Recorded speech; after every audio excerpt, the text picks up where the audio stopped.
Díky vám všem, kteří jste nám přispěli ve sbírce, kteří náš příběh sdílíte, komentujete, potkáváme se s vámi osobně. Můžeme dneska vyrazit do Vídně na sádrové odlitky, které nám pomůžou v tom, abychom do Míska posunuli ke splnění našeho společného snu, a to je jeho chození. Moc vám děkujeme. Děkujeme. 4 roky jsme makali na tom, aby Domísek zlepšil svůj zdravotní stav, a teď přichází další výzva.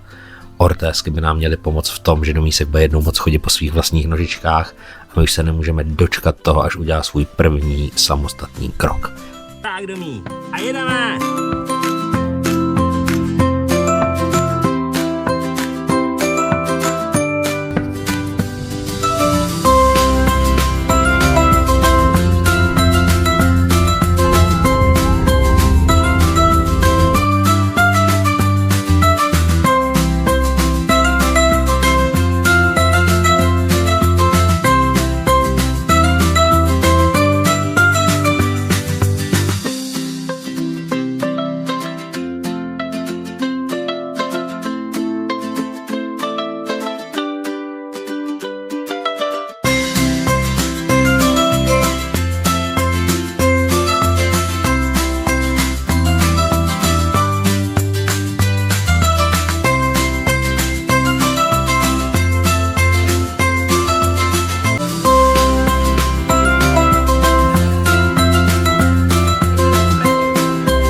Před týdnem byla Vídeň ještě pod sněhem, ale my jsme dneska krásného počasí a trošky volného času využili na to, aby jsme si prošli v zahradách Schönbrunnu a taky, aby jsme si projeli podzemkou, protože náš malý fanoušek kolejové dopravy miluje všechno, co jezdí po kolejích, ať už nad zemí, pod zemí nebo po zemi.